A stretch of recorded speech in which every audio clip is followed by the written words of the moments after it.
A'udzubillahi minasyaitonirrajim. Bismillahirrahmanirrahim. Assalamualaikum warahmatullahi wabarakatuh. Alhamdulillahirabbil alamin. Bertemu lagi bersama saya Amara Suci Rizkia. Dalam video kali ini saya akan membahas mengenai ta'rifur rasul. Untuk itu mari kita langsung saja memulainya.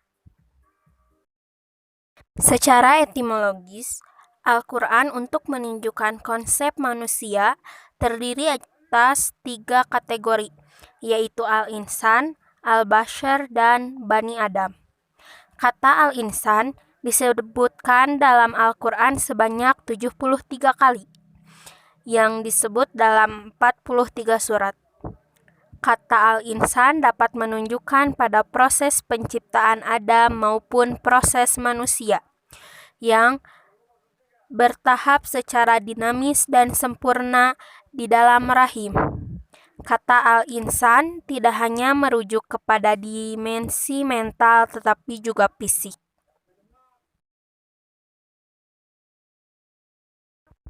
Allah Subhanahu wa Ta'ala telah menanamkan fitrah Islam ke dalam setiap janin yang sudah ditetapkan ruh. Pada saat itulah Allah mengambil perjanjian kepada manusia dengan sebuah pertanyaan, apakah aku ini Robmu? Maka semuanya membenarkannya dan menjadi saksi. Al-A'raf ayat 172. Maka dari itu, fitrah seorang manusia tidak lain adalah untuk beribadah kepada Allah Subhanahu wa Ta'ala.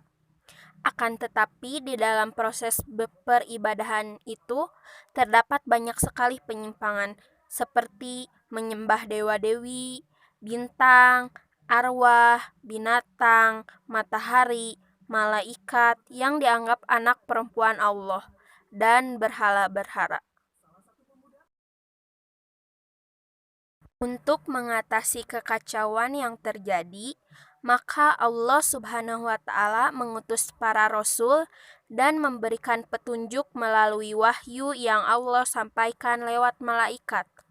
Dengan begitu, manusia dapat hidup secara teratur, menjalankan kewajibannya, mengikuti aturan-aturan yang sudah menjadi pedoman hidupnya, dan beribadah dengan baik dan benar. Rasul adalah lelaki yang dipilih dan diutus oleh Allah Subhanahu wa Ta'ala dengan membawa risalah atau petunjuk kepada manusia. Kata Rasul berasal dari kata rasala yang berarti mengutus. Masdar dari rasala adalah Rasul yang artinya utusan.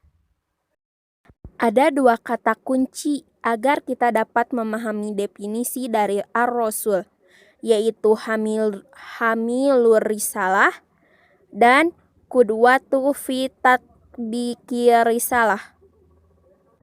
Hamilur risalah yaitu orang yang membawa dan menyampaikan risalah seperti terdapat dalam firman Allah Subhanahu wa Ta'ala dalam Quran surat Al-Maidah ayat 67.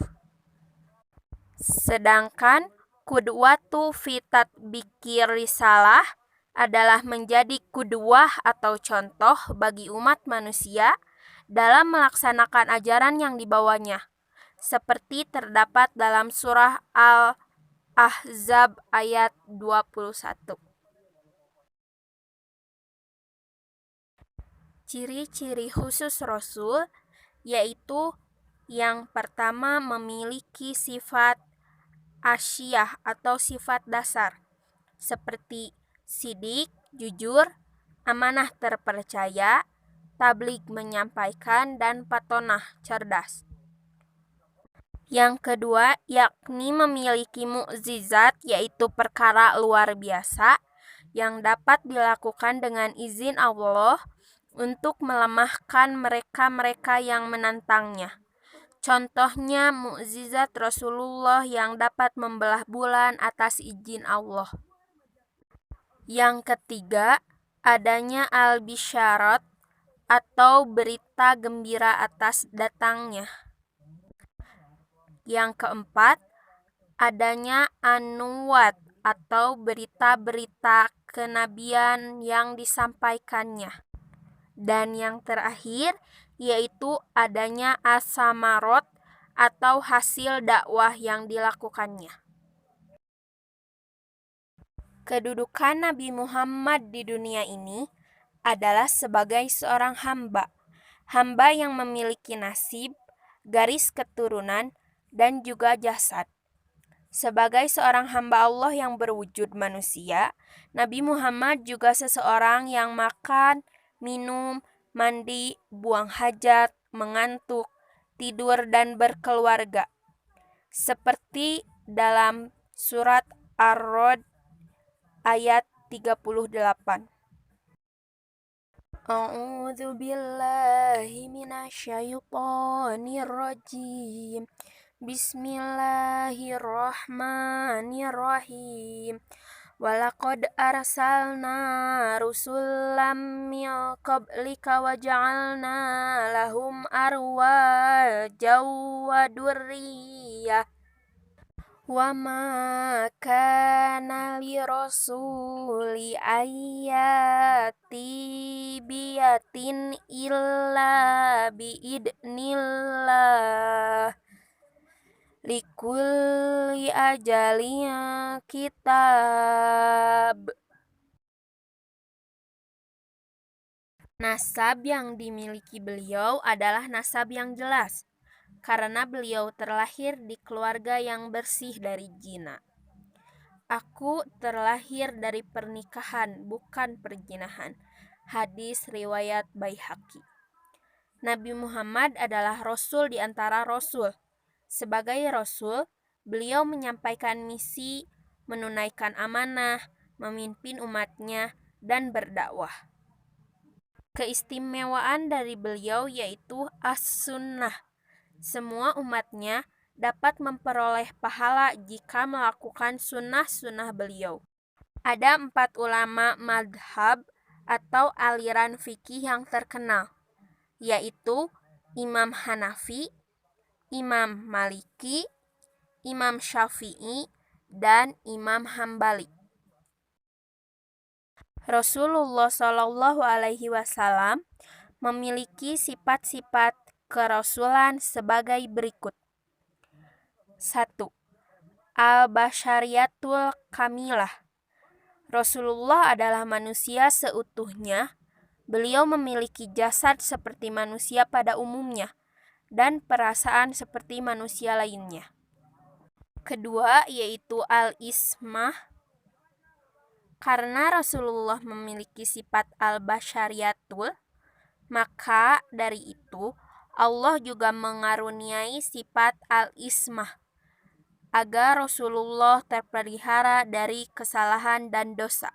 Yang ketiga yaitu asyidqu. Rasulullah SAW adalah manusia yang bersifat jujur.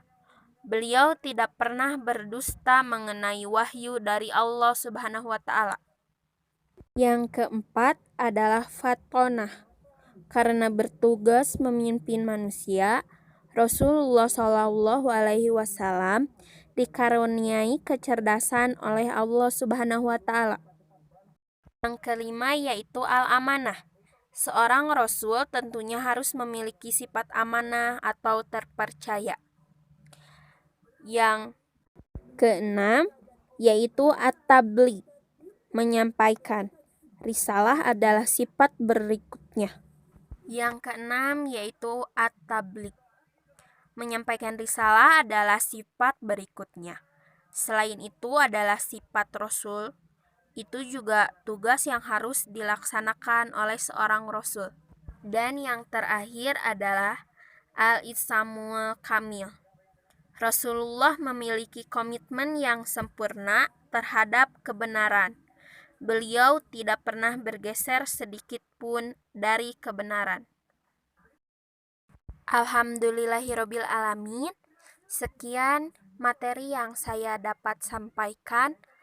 Kurang dan lebihnya mohon dimaafkan. Wassalamualaikum warahmatullahi wabarakatuh.